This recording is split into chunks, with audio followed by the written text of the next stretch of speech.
Bonsoir à tous et bienvenue à l'écoute de Radio Ici et Maintenant, 95.2 ici et maintenant.com sur Internet. C'est l'émission Santé et Spiritualité, comme chaque jour de 17h30 à 19h. Celui qui va animer aujourd'hui cette émission Santé et Spiritualité, c'est Sobi Lévy. Sobi Lévy, bonjour. Bonjour Alexandre, je dis bonjour à toutes les auditrices et à tous les auditeurs. Et j'espère que nous allons passer une bonne soirée ensemble. Je l'espère aussi. Et vous n'êtes pas venus seuls, mais nous les présenterons tout à l'heure. Je leur dis bonsoir aussi. Vous êtes venus avec deux personnes qui vont témoigner de ce qu'elles ont réalisé en votre compagnie. Elles nous expliqueront un petit peu tout cela un peu plus tard lors de cette émission. Et je précise aussi que les auditeurs pourront intervenir de 18h30 à 19h. Voilà, vous savez en gros ce qu'il va se passer aujourd'hui. Et que va-t-il se passer exactement? Peut-être que certains d'entre vous découvrent Sobi Lévy aujourd'hui.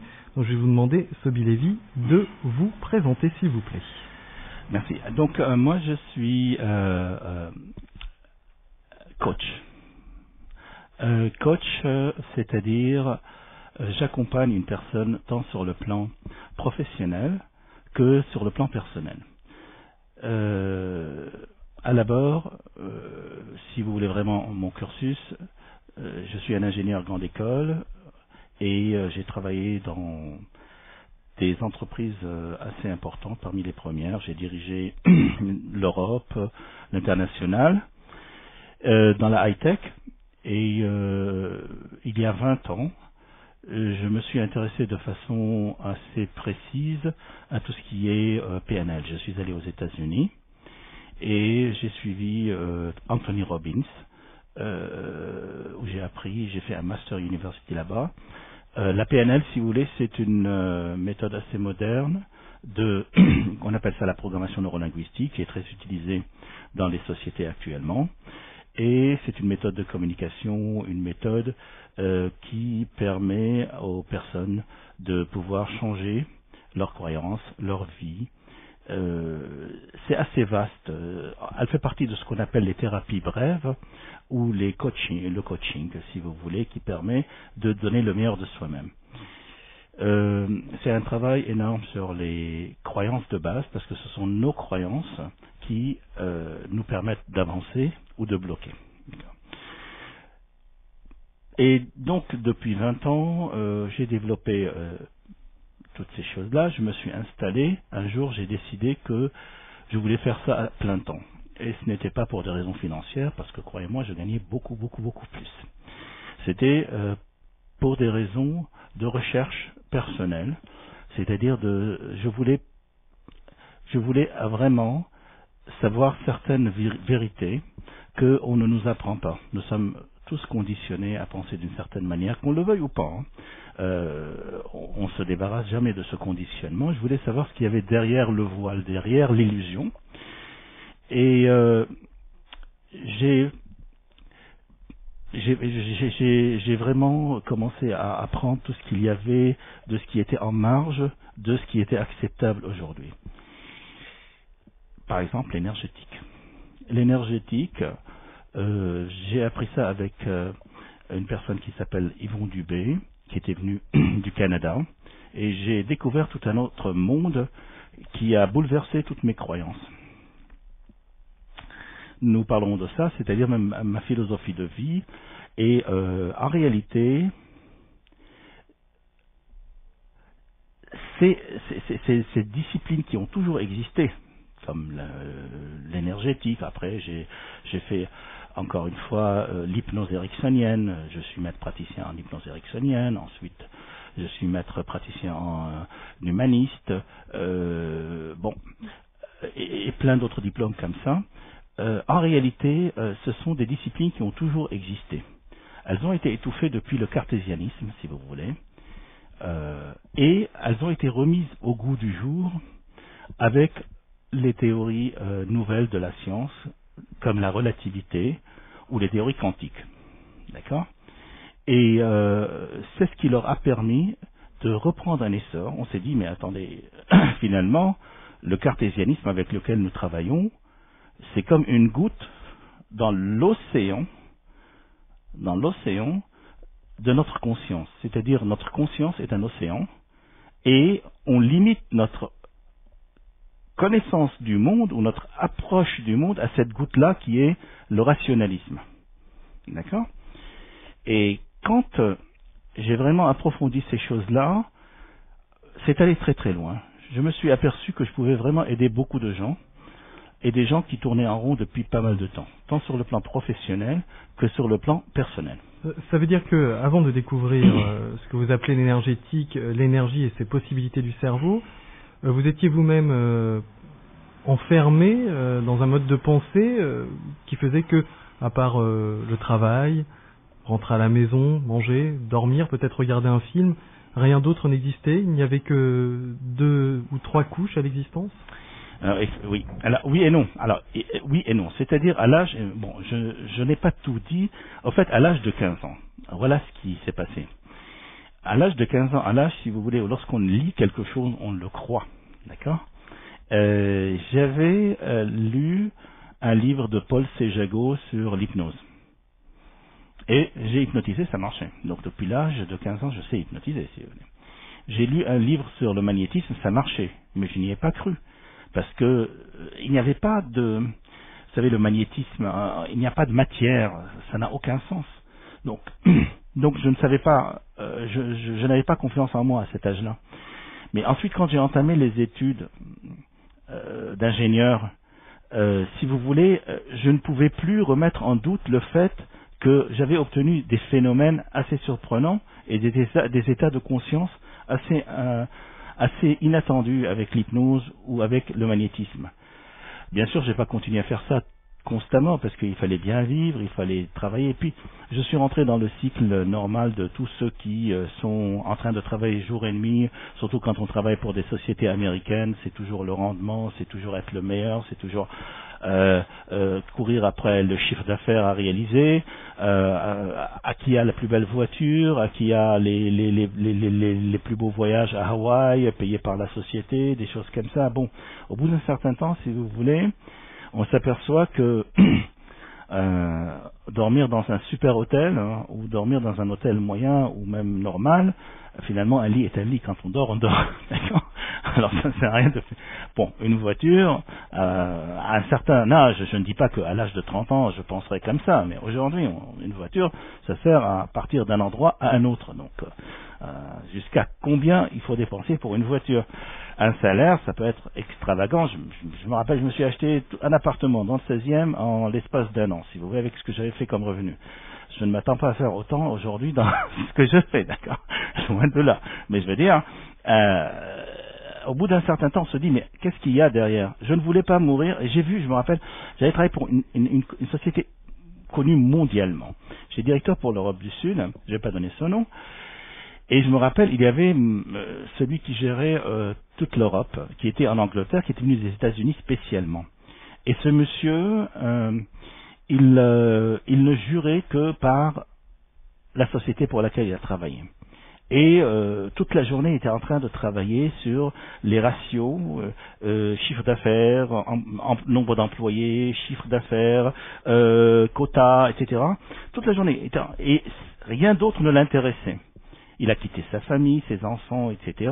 Bon. Au bout d'1 an, il est mort d'une crise cardiaque. Moi, je me suis dit, si un jour je vais mourir d'une crise cardiaque, je voudrais savoir pourquoi, avant de mourir. Je voudrais savoir ce qu'il y a de l'autre côté aussi. Je voudrais savoir qu'est-ce qui m'attend. Je veux pas, si par exemple j'étais, je ne sais pas, chevalier de la table ronde, mourir pour mon roi.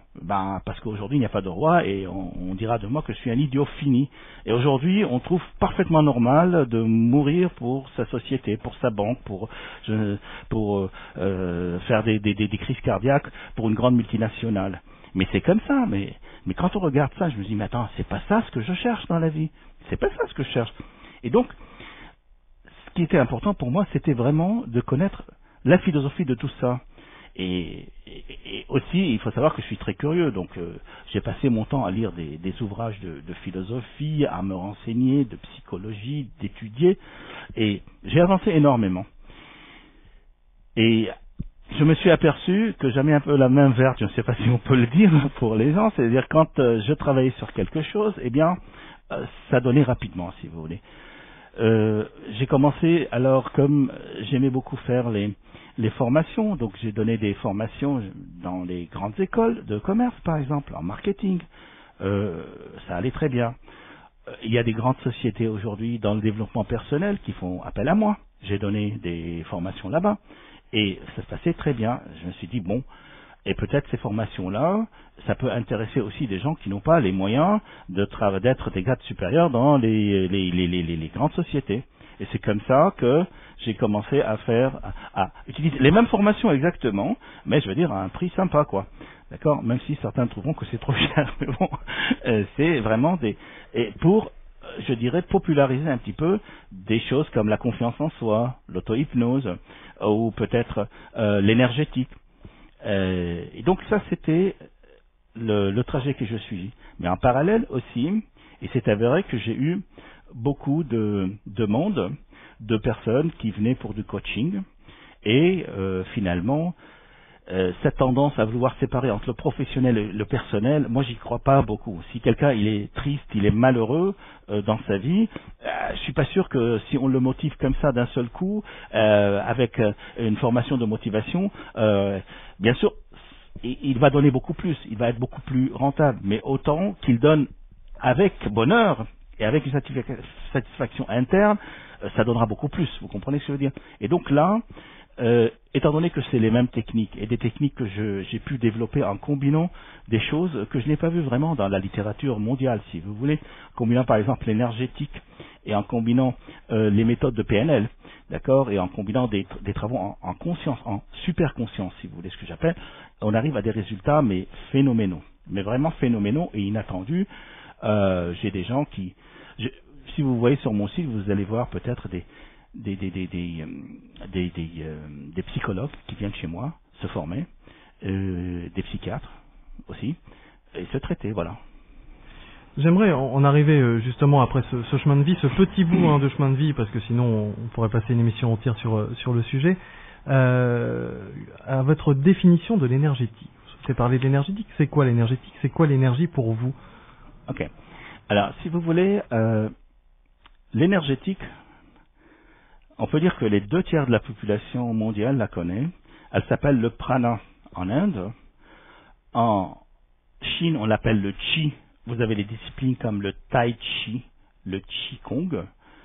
En Japon, on appelle ça le riki, le ki, le chi, le ki, riki. On l'a aussi dans la Kabbalah juive et la Kabbalah chrétienne, ça s'appelle le Shefa. Shefa, c'est l'abondance, d'accord? C'est l'énergie d'amour universelle. Alors chacun, on a ça dans le soufisme, ça s'appelle Shifa. Shifa, c'est la bonne santé, d'accord? Mais on n'a pas ça en Europe. Il n'y a pas de mot équivalent en Europe, parce que ça n'existe pas. Ça n'existe pas parce que ce n'est pas rationnel. Mais en réalité, on l'a. C'est exactement comme à une certaine époque, on avait l'acupuncture. Eh bien, l'acupuncture ne pouvait pas marcher parce que c'était pas rationnel. Et jusqu'à maintenant, on ne sait pas vraiment comment ça marche. Mais ça marche, et ça marche très bien. Eh bien, le chi, d'ailleurs, c'est dérivé. Si vous voulez, le chi, l'acupuncture, ça fait partie un petit peu du même paquet, si vous voulez, irrationnel, qui marche parfaitement bien. D'accord? Alors, on a ça dans le magnétisme. Alors, quand on dit magnétiseur, on a tout ce qui est toute cette gamme, si vous voulez, de magnétiseurs qu'on connaît en France. La France a été extrêmement féconde avec tout ce qui était magnétisme. Et alors vous savez, les rebouteux, il n'y a pas un seul village où il y a un rebouteux, où on a ceux qui coupent le feu. D'ailleurs, si vous regardez les émissions de télévision, ce n'est plus un secret pour personne. Beaucoup de médecins, quand ils ont quelqu'un qui a été brûlé, ils appellent un coupeur de feu, et au téléphone, il arrête ça. Il arrête le feu. Ils le disent. Vous pouvez le voir dans les émissions de télévision où vous avez des médecins diplômés et tout qui vous disent, moi j'ai mon rebuteur, je l'appelle et il arrête le feu quand quelqu'un... Bon. Si vous voulez, les sourciers, ça fait partie de la même catégorie. Hein. Certains ont peut-être vu des émissions à la télévision où vous avez un sorcier qui vous dit, écoutez, ici il faut creuser à 22 mètres. 22 mètres. Vous allez trouver une source d'eau qui va jaillir, il va vous donner le débit entre 4 et 5 mètres cubes par... attendez, c'est de la folie. On creuse, on trouve. Comment c'est possible? Ça a trait à tout ce qui est énergétique, magnétisme. En réalité, si on devait aller un peu plus loin, si on devait se hasarder à la radio avant d'avoir... Moi, j'en parle jamais, si vous voulez, avant d'avoir fait une démonstration, si vous voulez. Je démontre dans mes formations, je démontre toujours, et après je dis, voilà, je vous explique. Parce que c'est tellement à l'inverse de ce que nous avons été conditionnés à apprendre que c'est pas compréhensible. Par exemple, je démontre qu'on peut faire bouger des structures à distance avec le magnétisme. Comment on peut faire bouger des structures à distance? Ça n'a aucun sens, c'est de la folie. D'accord? J'ai même eu, il y a 2 semaines, un ostéopathe qui, eux, connaissent très très bien l'énergétique. Ils y croient parce qu'ils travaillent énormément avec l'énergie, si vous voulez. Quand ils libèrent un point, eh bien, ça redescend vers un autre point plus bas ou plus haut. Ok? Et ils n'y croyaient pas. Et je lui ai fait la démonstration. Pourquoi on peut le faire? Parce que si vous voulez, là on revient un petit peu à la... Je vais faire ça à un saut très rapide aux théories quantiques, d'accord? Mais vraiment pour vulgariser. Ok? Très très rapide. Si vous voulez, on peut considérer, c'est quoi la théorie quantique? On vous dit, la matière n'est matière que lorsqu'elle est observée. C'est-à-dire, si vous prenez une particule, elle devient particule quand vous l'observez. Tant que vous ne l'observez pas, c'est une onde. C'est une onde. Qu'est-ce que ça veut dire c'est une onde? C'est-à-dire c'est rien. Là où vous êtes maintenant, vous avez peut-être l'onde 95.2 qui est celle de Radio Ici et Maintenant qui passe. Ça, vous en êtes sûr parce que vous avez un capteur. Mais en réalité, vous avez des milliards d'ondes qui sont là, de toutes les chaînes que vous ne captez pas, et d'autres choses aussi. Mais cette onde n'est pas matérielle. Qu'est-ce qui rend cette onde matérielle, cette particule? Qu'est-ce qui la rend réellement matière? C'est quand vous l'observez. Mais quand on l'observe, là, j'avance, on l'observe en fonction de quoi? On l'observe en fonction de son système de croyance. C'est-à-dire de quoi? De son conditionnement. Depuis que nous sommes sur Terre, depuis que nous sommes nés, on sait que cette table, elle est table et elle est dure. Ben, je vais vous dire que cette table n'est pas dure du tout. Parce que si vous regardez cette table, elle est composée d'atomes. Et aujourd'hui, toute personne qui est au niveau de première ou de seconde sait qu'un atome, c'est constitué d'un noyau et d'un électron. Si on dit que le noyau, ou plusieurs électrons, si on dit que le noyau, il est ici et il fait une pointe, si vous voulez, de stylo, d'accord? Une pointe, pas plus. Eh bien, l'électron, il doit tourner autour de la Bastille, par exemple. Et tout le reste, c'est du vide. Donc cette table avec des atomes, qui nous apparaît comme étant dure, elle est totalement vide. Et pourtant, nous sommes conditionnés pour croire qu'elle est dure. Et nous croyons que c'est dur. D'accord? Pareil aussi pour notre corps. Alors, pour faire très rapidement, si on considère que les particules qui constituent notre corps comme étant des ondes, et non des particules, là on peut travailler à distance. Là, on verra d'ailleurs, il va y avoir des témoignages de gens très sérieux qui sont venus avec moi, qui vont vous dire un petit peu ce qu'on peut faire dans les stages et des choses démonstrables et qu'on peut voir. D'ailleurs, on les verra dans l'atelier que je fais après l'émission. Tout à fait, il y aura un atelier à partir de 20h dans les locaux de la radio. Sobi Lévy, cette énergie dont vous nous parlez, l'énergétique, mais l'énergie dont vous nous parlez, est-ce que, pour nos auditeurs, est-ce qu'ils peuvent en avoir des preuves ou des démonstrations chaque jour, à chaque instant, en se promenant dans la rue, par exemple? Là, on parle d'une ville comme Paris, on est plusieurs millions. Est-ce qu'on peut la voir, cette énergie? Et si oui, de quelle manière? Vous me posez une colle. Disons que moi, je travaille essentiellement avec l'énergétique, si vous voulez, qui est une énergétique qui a pour mission d'envoyer un pouvoir de l'intention, d'accord? L'énergie, elle est drivée, elle est orientée par le pouvoir de l'intention, d'accord? Il y a des jours, alors là je ne suis pas préparé à cette question, alors je vais vous répondre de façon un peu comme il faut l'avouer, je vais vous répondre de façon intuitive, quoi. Il y a des jours où je me réveille et je regarde autour de moi, je me sens mal. Et il y a une ambiance et je pose la question à plein de gens, ils me disent oui, aujourd'hui c'est lourd, on sent mal, etc. Il y a une sorte d'énergie, une sorte d'ambiance qui fait qu'on se sent mal. Moi, dans mes stages, par exemple, si on prend par exemple le stage d'énergétique, la première des choses que je montre, c'est que la pensée, elle crée quelque chose de palpable. C'est-à-dire, on crée par exemple, dans mon stage, un ballon au bout de quelques minutes, avec la pensée, ce qu'on appelle une forme pensée, okay? Et cette forme pensée, on peut se transmettre le ballon de l'un à l'autre. Et on le sent. On ne le voit pas. On le sent. Et ceci aussi, on le trouve aussi dans les formes pensées. Nous sommes complètement entourés de formes pensées. Complètement entourés de formes pensées. Ce sont les pensées qui se dégagent de nous. Elles sont sous forme énergétique. Comment est-ce qu'on peut les sentir? Comment est-ce qu'on peut les sentir? On peut les sentir avec les chakras de la main. Si on est clairvoyant, on les voit carrément. Moi, je ne suis pas clairvoyant, je ne vois pas. Si on est clairaudient, c'est-à-dire on peut entendre. Il y a des gens qui les sentent avec le nez, un odorat. Il y a des gens qui disent je sens la mort, je sens ceci, je sens cela. D'accord. Bon. Mais tout le monde peut apprendre à scanner, ce qu'on appelle à balayer avec les doigts de la main et sentir ces énergies. D'accord? Et on peut carrément sentir ces formes de pensée. Et non seulement qu'on peut les sentir, mais quand il y a des formes de pensée négatives qui nous entourent, que nous dégageons de nous-mêmes, eh bien, comme elles nous entourent, elles nous étouffent un peu. Il faut les dégager. Une forme pensée, elle se forme à partir d'une émotion. C'est l'émotion qui crée la forme de pensée. Okay? Ce n'est pas le fait uniquement de dire quelque chose, c'est de le dire avec une intention, avec une émotion. Ça crée.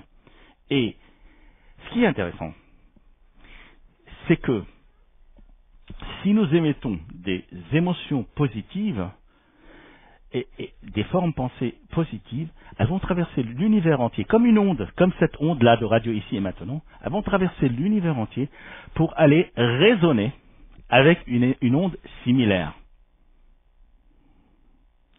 et la ramener vers nous. Et si nous émettons une onde négative, c'est-à-dire au départ on est en émotion négative, eh bien on va s'attirer encore plus de négativité. D'accord? Donc c'est très important, notre cerveau agit comme un émetteur de radio, entre guillemets, si vous voulez, qui émet et qui reçoit pareil. C'est le phénomène de résonance. Le phénomène de résonance est très simple à voir sur le plan physique. Vous mettez une guitare, vous jouez une note, il y a une autre guitare à côté, la même note résonne. Ça, c'est le phénomène de résonance. Mais ici, vous allez me dire, je vous vois venir, Alexandre, allez-y, posez votre question, ce n'est pas une guitare. Eh bien, les clairaudients et les clairvoyants, ils vous diront que la même loi s'applique. Le problème, si vous voulez, c'est que si nous ne sommes pas clairvoyants, et si nous ne sommes pas clairaudients, cela ne veut pas dire qu'on n'est pas né comme ça. On est né avec ça. Et puis après, au bout de quelques temps, quelques années, l'enfant qui, à chaque fois, on lui explique que c'est pas ça, c'est pas ça, c'est pas ça, eh bien, il finit par réfléchir, penser et voir uniquement ce qu'on lui a appris à voir. Il ne voit plus le reste. Et donc, il se ferme. Il se ferme. Et c'est ça ce qu'on appelle le conditionnement. Et c'est pour cela que pour revenir au début,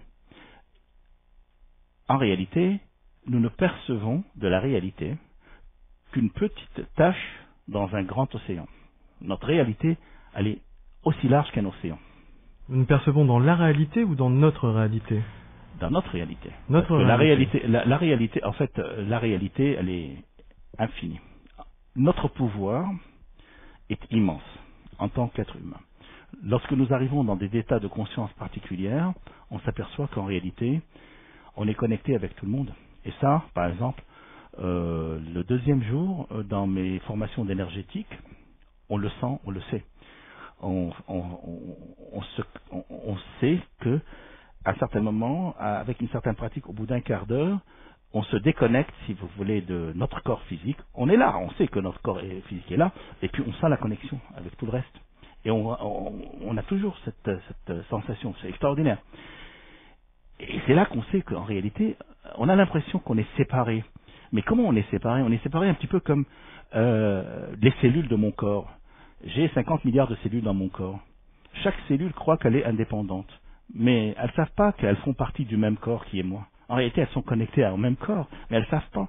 Et c'est pour cela que, en réalité, si on fait quelque chose à quelqu'un, même qu'on ne connaît pas, je veux dire entre guillemets de mal, ou si on lui cause du tort, ou si on génère chez lui des émotions négatives, quelque part, c'est comme si on s'attaquait à soi-même. Voilà. Vous arrêtez de parler juste quand je regarde à côté.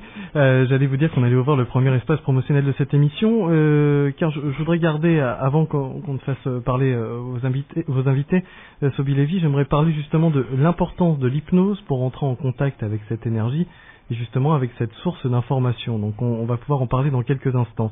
Vous êtes à l'écoute de Radio Ici et Maintenant 95.2, ici et maintenant.com. C'est l'émission Santé et Spiritualité, animée aujourd'hui par Sobi Lévy.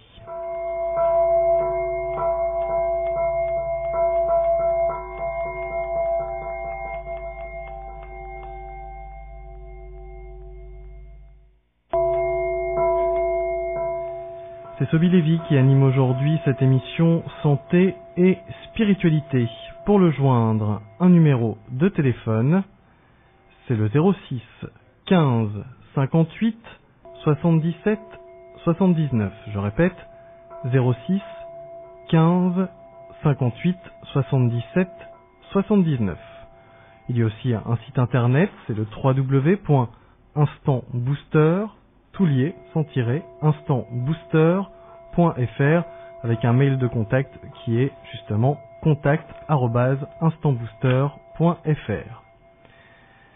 Différents stages, différentes formations vous attendent. Tout d'abord un week-end consacré à l'énergétique, le week-end du 5 et 6 octobre 2013, ainsi que celui du 16 et 17 novembre 2013 toujours. Un autre consacré à l'auto-hypnose, le week-end du 12 et 13 octobre, ou du 23 et 24 novembre. Et enfin un autre consacré à l'assertivité et la confiance en soi, dont nous parlerons dans le cours de cette émission, aura lieu les week-ends du 9 et 10 novembre et du 18 et 19 janvier 2014. Je vous précise au passage que si vous venez de la part de la radio, vous aurez une réduction pour ces stages.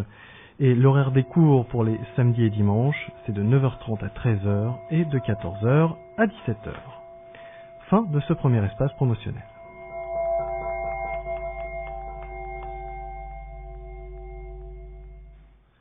Nous reprenons le cours de cette émission Santé et Spiritualité et je vous précise à nouveau que vous pourrez à partir de 18h30 intervenir et poser vos questions à Sobi Lévy et même, pourquoi pas, essayer de vous faire soigner ou régler quelques problèmes que vous avez. On y reviendra avec Sobi, on vous en parlera tout à l'heure.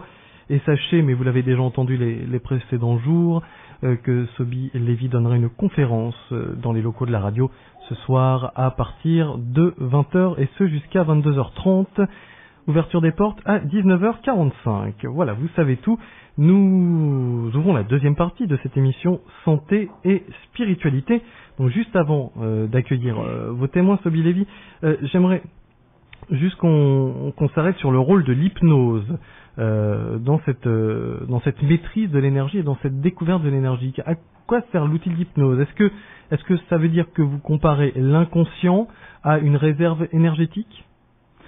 Alors, si vous voulez, aujourd'hui, on a séparé l'hypnose et le magnétisme, d'accord, ou l'hypnose et l'énergétique. En réalité, l'hypnose, il est issu du magnétisme dans le temps. Mais aujourd'hui, on l'a séparé pour, à mon avis, des raisons de farfelutisme, entre guillemets, si vous voulez. On a voulu rendre l'hypnose comme étant un outil rationnel, et donc, comme le magnétisme était quelque chose d'un peu irrationnel et d'inexplicable, on parle de l'hypnose et on parle du magnétisme et de l'énergétique comme étant deux disciplines séparées. Moi, je les réunis. Alors je vous interromps un instant parce que moi, l'hypnose, ça m'apparaît comme un outil rationnel qui travaille sur de l'irrationnel. C'est rationnel parce qu'il a des méthodes et des techniques pour l'utiliser. D'ailleurs, c'est ce que vous enseignez dans vos stages. Et en même temps, on travaille sur de l'irrationnel. Exactement. On travaille, voilà, exactement, vous avez raison. Avec l'hypnose, on travaille avec des méthodes rationnelles. Avec l'énergétique, on travaille avec des méthodes irrationnelles. Parce que quand vous envoyez de l'énergie, on voit rien. Mais quand vous parlez, eh bien oui, dans la parole, dans le verbe, dans la suggestion, là au moins on s'y retrouve un petit peu, même si on comprend rien. Parce que quand quelqu'un dit « j'atteins votre inconscient » avec une suggestion, ou c'est l'effet placebo, c'est un truc inconscient. Alors, tout le monde, quand il dit c'est un effet placebo, c'est inconscient, c'est comme s'il avait défini quelque chose. Il n'a strictement rien défini. Il a pris la saleté et l'a cachée sous le tapis. C'est l'inconscient. Parce que l'inconscient, monsieur, n'a jamais été défini de façon concrète dans aucun des livres de Freud. Il en parle énormément, mais à aucun moment Freud ne définit l'inconscient. Et la définition de l'inconscient de Freud est totalement différente de la définition de l'inconscient de Jung. Très intéressant, ce que vous dites, c'est comme la physique quantique, hein. Celui qui dit comprendre la physique quantique n'a rien compris. Absolument. Le seul problème, c'est que ça marche. Et voilà. Et en réalité, ce qui s'est passé, et là vous dites quelque chose de très intéressant. La physique quantique, si vous voulez, jusqu'à maintenant, on créait des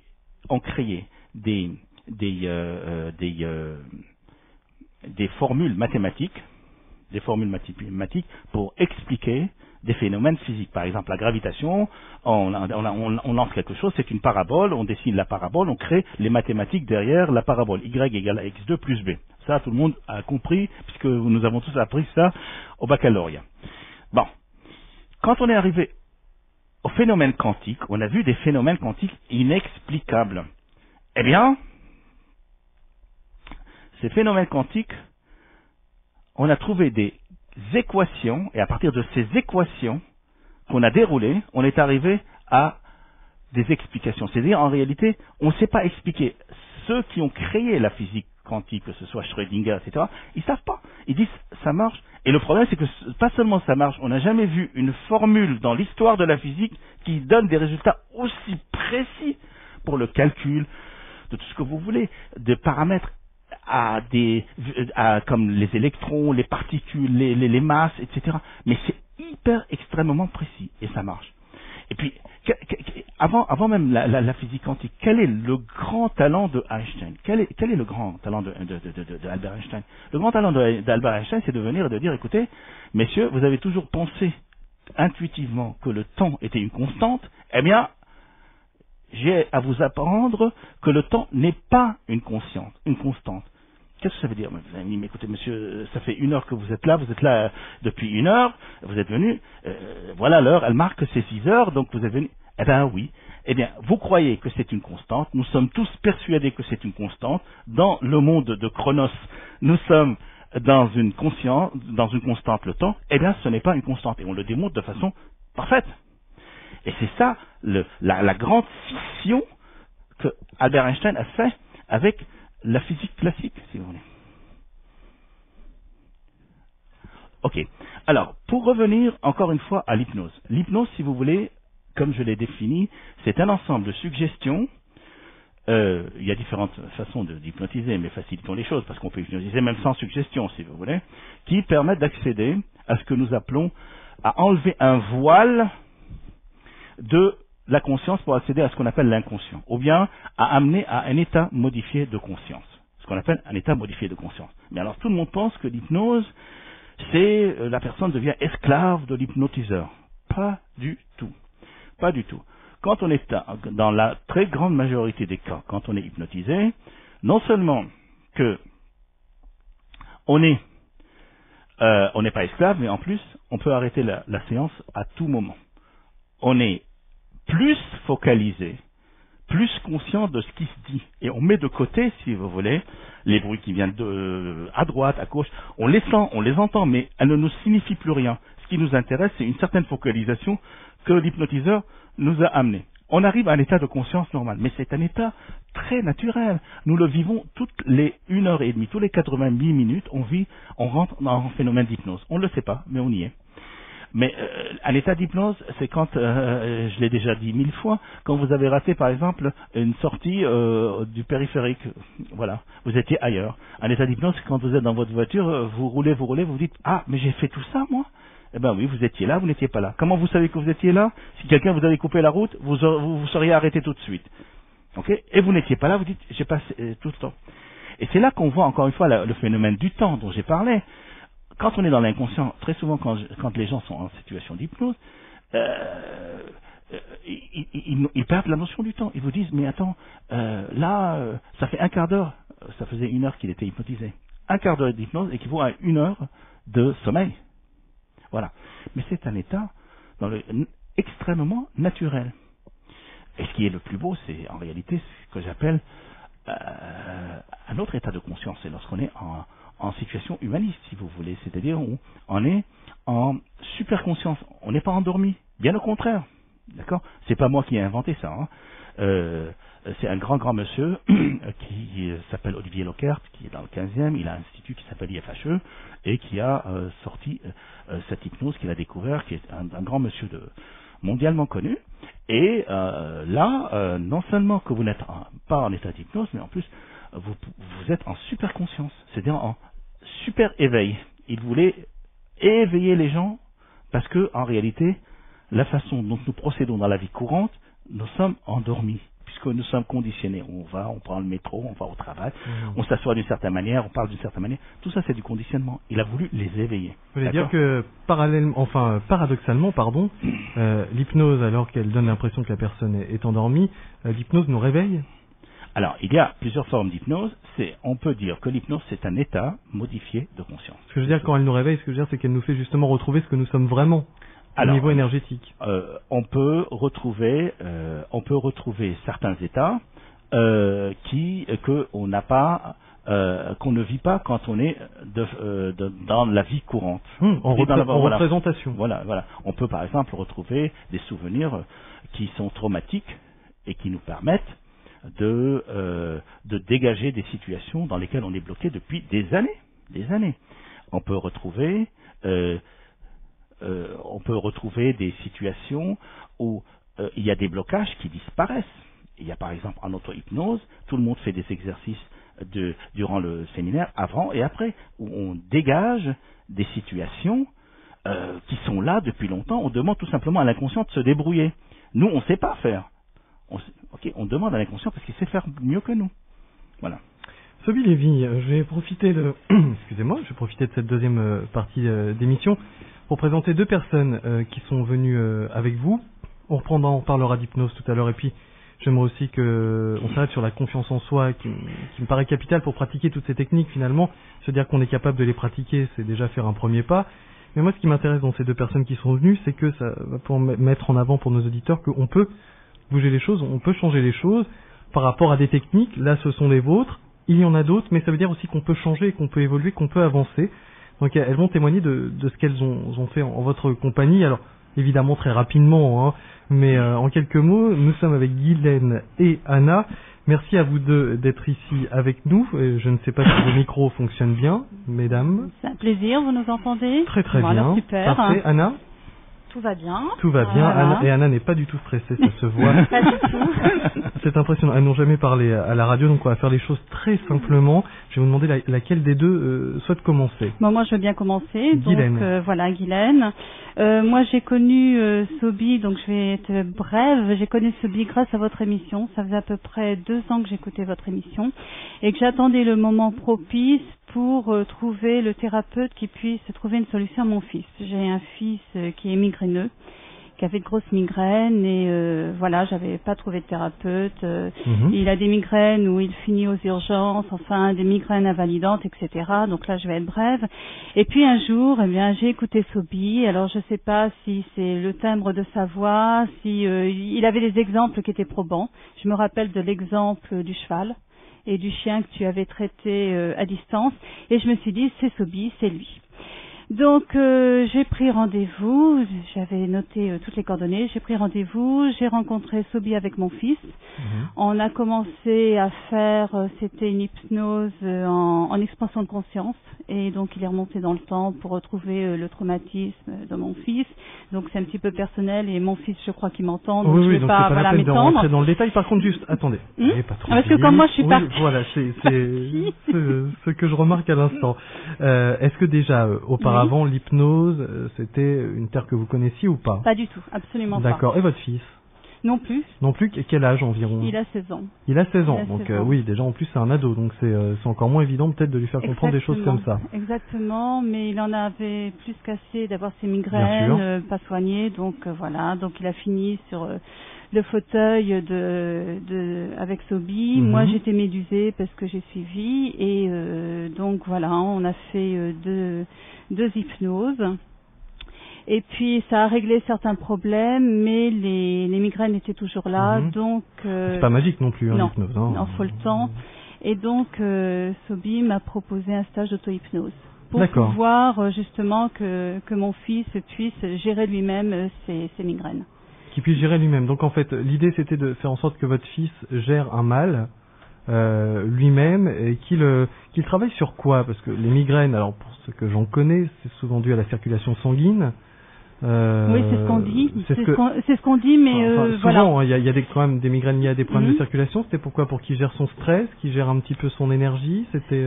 C'était pour qu'il arrive, oui, certainement gérer son stress, mais tous les traitements médicamenteux n'ayant pas effet, je voulais vraiment voir autre chose. Et donc qu'il puisse prendre conscience de son inconscient. Et là, on l'a appris. Pour moi, c'était quelque chose au départ un peu farfelu, des choses où on se dit ouais c'est bien, mais voilà, je connais pas trop. Et donc je connaissais pas beaucoup Sobi, je l'avais vu 2 fois, donc j'ai voulu accompagner mon fils pour faire le stage. Donc tous les deux, on a fait le stage d'auto-hypnose. Et là, ça a été la révélation parce que dans les stages, on apprend beaucoup de choses. Sobi fait toujours des démonstrations et donc ça, c'est bluffant.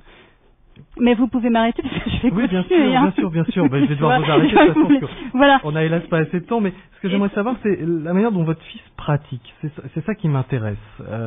Qu'est-ce que fait votre fils lorsqu'il sent une migraine arriver? Alors il est très secret pour ça parce que c'est un peu maman tu me laisses de côté et je vais gérer. Il fait un travail que Sobi nous apprend dans son auto-hypnose. Il travaille avec son inconscient. Il prend du recul, il se détend, il associe des images, mais bon je vais pas tout dire, mais voilà, il gère. Moi je peux dire aussi également que je suis migraineuse. D'accord. Donc de mon côté je gère aussi avec mon inconscient. J'ai pris conscience de mon inconscient. Ça peut faire rire, mais je parle à mon inconscient. C'est des techniques qu'on a apprises. Qu'est-ce que ça change? Qu'est-ce que ça a changé par rapport à votre existence, justement, de prendre conscience peut-être d'un monde énergétique plus proche que prévu? Je suis beaucoup moins cartésienne, beaucoup moins pragmatique, beaucoup moins speed, parce que je travaille pour une grande société. C'est terrible auparavant. Parce que vous me trouvez déjà speed.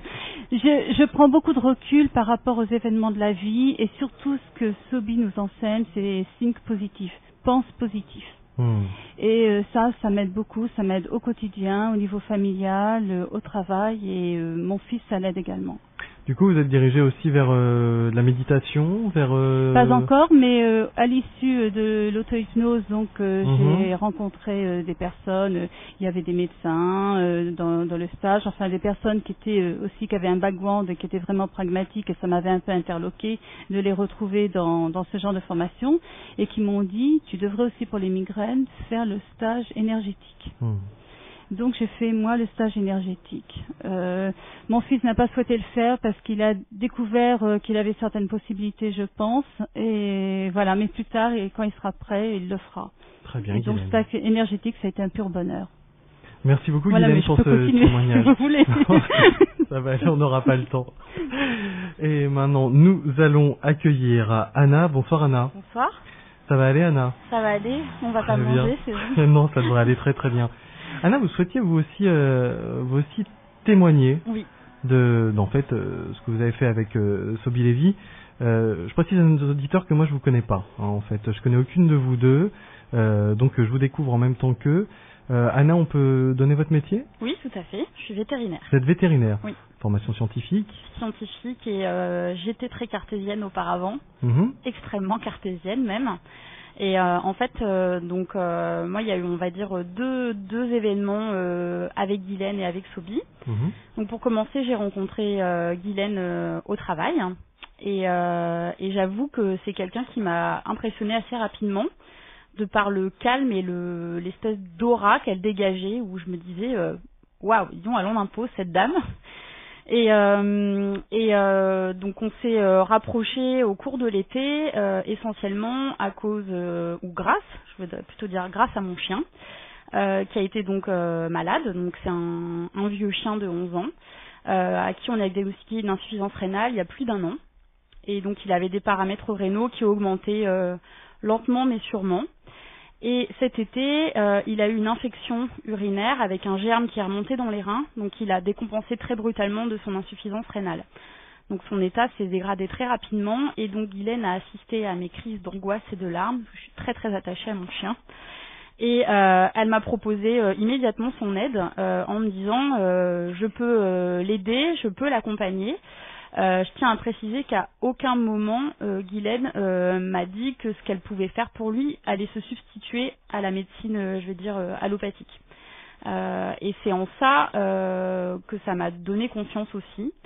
Étant donné l'état, on va dire, de mon chien, je me suis dit de toute façon, je ferai tout ce qu'il faut pour lui, ça peut pas lui faire de mal, donc on va essayer. Donc Guylaine s'est proposé de travailler sur mon chien, par le biais d'une photo et donc de faire de l'énergétique. Guylaine, tu m'arrêtes si je me trompe par rapport au terme. En parallèle, donc quand on a fait une échographie des reins à mon chien pour voir un peu dans quel état étaient ses reins, on lui a trouvé une masse abdominale, donc une tumeur qui s'appelle un hémangiosarcome. C'est une vilaine tumeur, elle faisait plus de 10 cm de diamètre. Donc opération en urgence et bien évidemment la chirurgie avec l'anesthésie plus l'insuffisance rénale. Tout ça, mon petit pépère, il a eu un peu de mal à supporter. Et donc dans les 48 heures qui ont suivi l'intervention, on l'a retrouvé dans le jardin, couché sur le côté, incapable de se lever, vraiment pas bien du tout. Donc j'étais à ce moment-là assez loin parce que mon conjoint était parti en vacances avec le chien. Il l'a emmené chez un vétérinaire à côté de la maison de vacances. Et moi je suis partie en catastrophe et Guylaine m'a dit je vais travailler sur ton chien, je vais vraiment faire tout ce que je peux pour lui, je vais travailler à fond sur lui. Et quand je suis arrivée chez le vétérinaire pour récupérer mon chien, donc 24 heures après, je tiens à préciser que mon chien n'avait en tout et pour tout pris à peine 12 heures de perfusion puisqu'il avait tout arraché en tournant dans sa cage. J'ai retrouvé mon chien debout dans la cage, content comme tout de me voir. Il m'a fait une fête pas possible, il a mangé et vraiment il pétait le feu. Donc j'étais très étonnée. Je dois aussi dire que ma consoeur qui l'avait soigné était également assez impressionnée.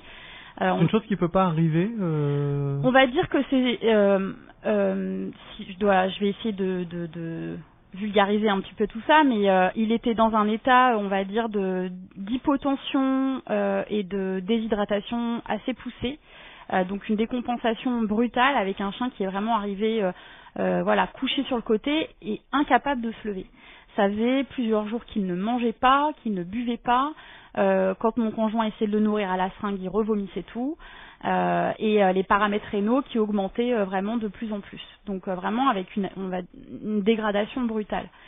Donc pour un chien qui a été hospitalisé 24 heures et qui n'a reçu que 12 heures de perfusion avec une perf qui est passée de manière assez aléatoire parce qu'il arrache son cathéter, parce que voilà, on était tous assez étonnés de voir qu'il était debout comme ça.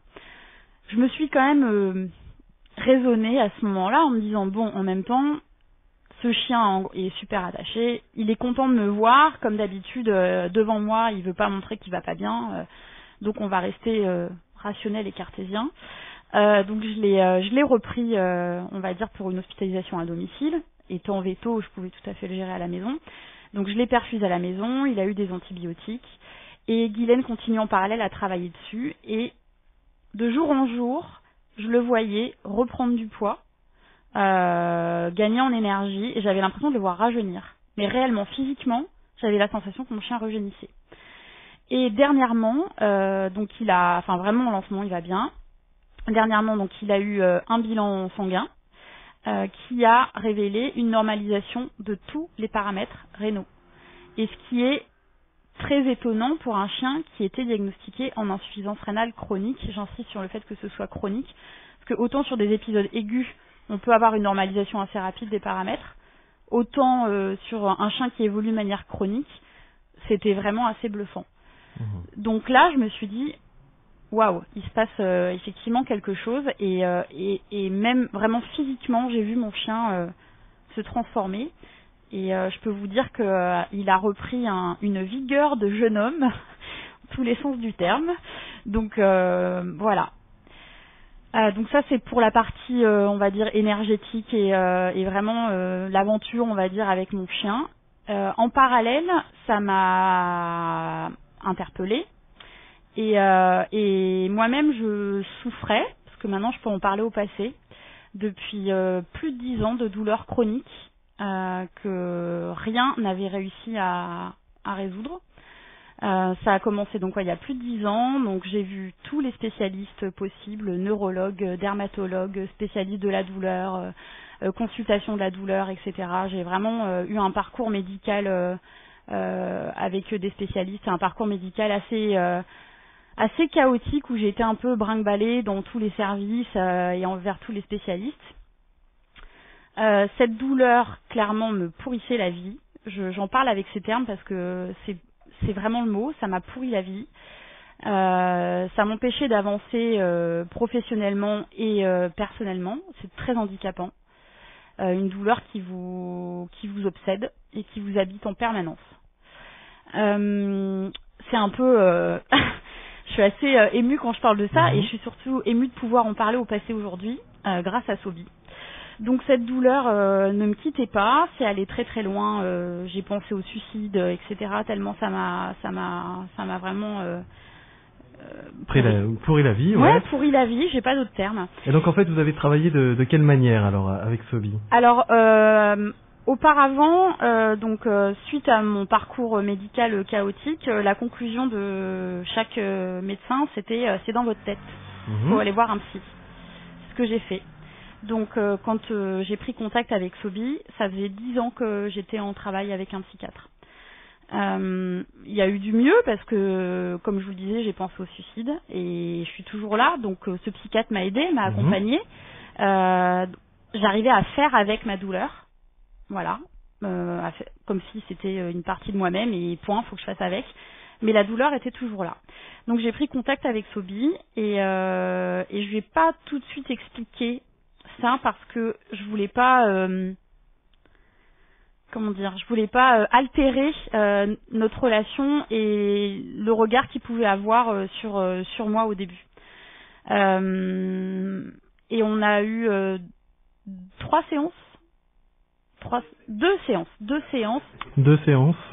deux séances exactement. Excusez-moi Sobi, j'avais baissé votre micro le temps que... Non, on a eu deux séances où j'ai travaillé en hypnose expansion de conscience.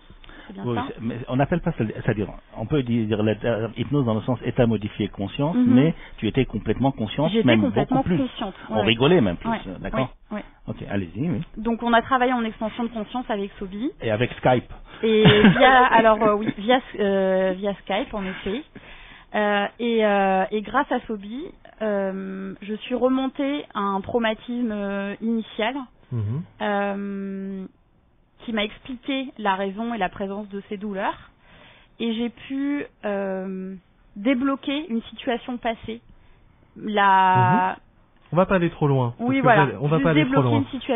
Débloquer une situation passée qui, donc effectivement, c'était psychologique, c'est-à-dire que les médecins précédents avaient raison sur ce côté-là. Ouais. Effectivement, c'était un problème psychologique, c'était un nœud émotionnel passé à un événement qui provoquait les douleurs aujourd'hui.